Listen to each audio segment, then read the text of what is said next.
Assalamualaikum warahmatullahi wabarakatuh.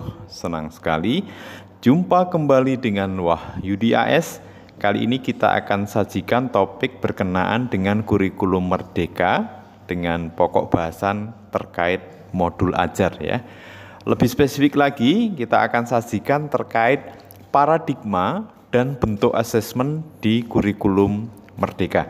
Mudah-mudahan topik ini bisa membantu Bapak Ibu untuk bisa memahami terkait dengan implementasi kurikulum merdeka ya. Oke. Paradigma assessment. Dalam kita melakukan proses assessment ada yang perlu diperhatikan ya.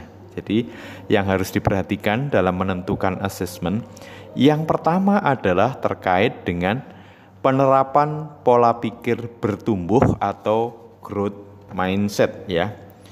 Penerapan pola pikir bertumbuh dalam asesmen itu diharapkan membangun kesadaran bahwa proses pencapaian tujuan pembelajaran itu lebih penting daripada sebatas hasil akhir. Sehingga nanti para pendidik diharapkan dengan growth mindset itu bisa menerapkan ide kaitan dengan pola pikir bertumbuh ya, diantaranya bahwa kesalahan dalam belajar itu wajar ya. Belajar bukan tentang kecepatan dan tentunya ekspektasi pendidik yang positif tentang kemampuan peserta didik dan tentu bahwa setiap peserta didik itu unik ya. Itu diantara beberapa pola pikir bertumbuh atau growth mindset ya.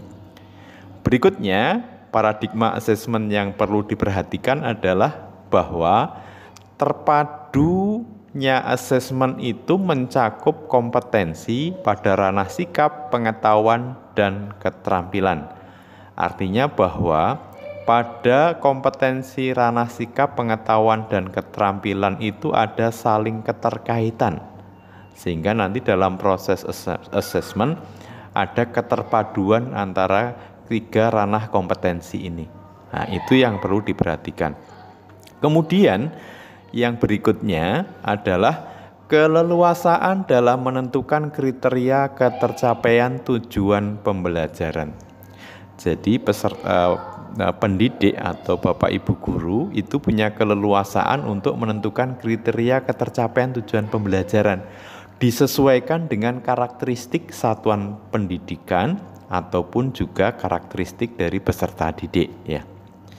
Selanjutnya bahwa sekolah itu diberikan keleluasaan untuk menentukan teknik dan juga jenis assessment ya. Jadi tidak ada pembakuan terhadap assessment yang harus dilakukan oleh sekolah. Jadi sekolah punya otonom untuk menentukan tekniknya yang dipakai apa, jenis assessmentnya seperti apa. Kemudian yang berikutnya adalah ini khusus untuk jenjang SMK ya.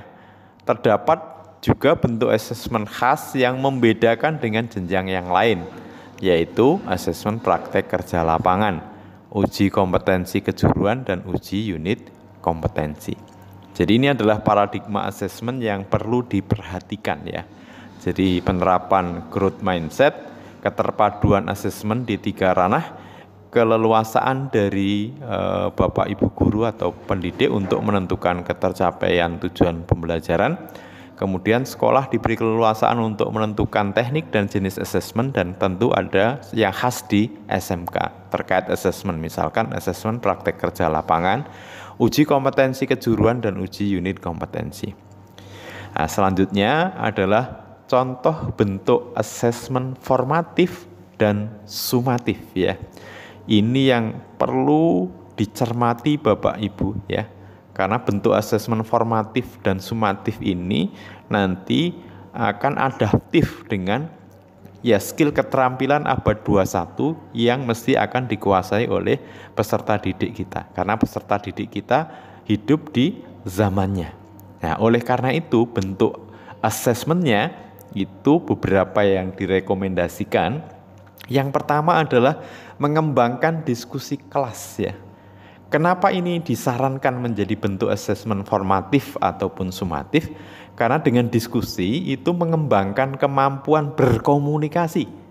Jadi peserta didik diberi upaya untuk dia mengembangkan kemampuan berkomunikasinya, dan tentu juga berinteraksi antar sesama peserta didik atau sesama siswa, ya. Kemudian di diskusi itu juga mengajarkan belajar berdemokrasi, ya, sebagaimana di profil pelajar Pancasila. Jadi dimensinya salah satunya yang perlu diperhatikan nanti adalah berdemokrasi, ya. Kemudian menghargai pendapat orang lain serta berani berpendapat. Ini merupakan skill keterampilan yang sangat dibutuhkan peserta didik kita atau anak didik kita di zamannya, ya. Bisa berkomunikasi, bisa berinteraksi, bisa berdemokrasi, menghargai pendapat orang lain serta berani berpendapat, ya. Kemudian bentuk asesmen yang direkomendasikan berikutnya adalah drama, ya. Drama itu direkomendasikan karena apa? Satu, melatih kepercayaan diri. Nah, ini sangat penting, ya. Jadi jangan sampai ada peserta didik kita yang tidak punya rasa percaya diri, minder dan seterusnya. Kemudian punya jiwa seni, ya. Jiwa seni ini juga membuat balancing dari psikologis dari peserta didik, ya. Kemudian belajar bekerja sama. Jadi tidak mungkin menampilkan drama, ya, anak didik kita itu tanpa ada kerjasama yang intens, ya. Serta perlunya berkomunikasi serta berpikir kritis. Nah, karena nanti yang mau ditampilkan, menskenarionya gimana, kemudian berlatihnya seperti apa, ya. Tentu di situ juga ada masalah-masalah yang dipecahkan. Maka ini sangat disarankan, ya, bentuk asesmen formatif dan sumatif khusus di kurikulum Merdeka, ya. Berikutnya adalah presentasi, ya. Presentasi ini tentu nanti akan mengembangkan kemampuan berkomunikasi, ya. Jadi keberanian peserta didik kita untuk mengungkapkan ide pendapatnya dalam berkomunikasi itu jelas sesuatu yang sangat dibutuhkan, ya, di era 21 ini. Kemudian tentu dengan dia presentasi, belajar dari peserta didik itu bisa memahami topik secara mendalam, ya, berpikir dan bernalar kritis. Mengapa dikatakan mendalam? Karena dia nanti punya tanggung jawab ketika ada sesi tanya jawab, ada elaborasi dan seterusnya. Tentu dia harus mempersiapkan diri lebih dalam, ya, kajian dari materi atau topik yang dipelajari. Berikutnya adalah bentuk asesmennya adalah kaitan dengan produk, ya.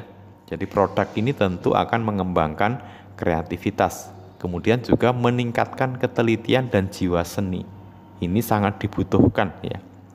Dan yang terakhir yang disarankan bentuk asesmennya adalah tes lisan, ya. Jadi tes lisan itu berkaitan dengan, ya, kemampuan untuk meningkatkan kemampuan berbicara, ya. Kemudian mengkonfirmasi pemahaman. Bisa jadi dalam tes tulis ketika anak misalkan menjawab sesuatu itu benar, kadang-kadang belum dipastikan dia benar. Bisa jadi karena tebakannya tepat sehingga dia menjawab benar. Tapi dengan tes lisan itu bisa dikonfirmasi seberapakah ketepatan dari pemahaman dari peserta didik kita.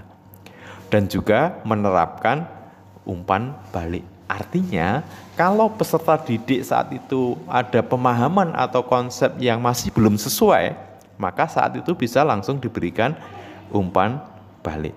Nah, ini adalah bentuk-bentuk asesmen yang sangat dibutuhkan oleh peserta didik kita atau anak didik kita di zamannya, khusus untuk skill keterampilan di abad 21, ya.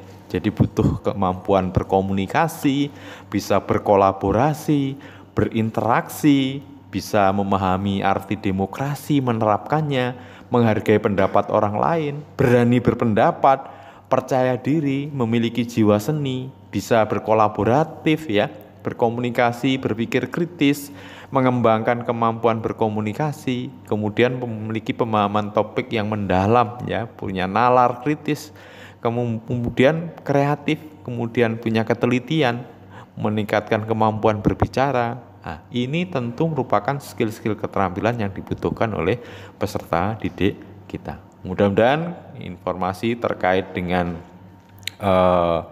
asesmen ini, khusus paradigma dan bentuk asesmen di kurikulum Merdeka, bisa membantu Bapak Ibu dalam pemahaman kurikulum Merdeka.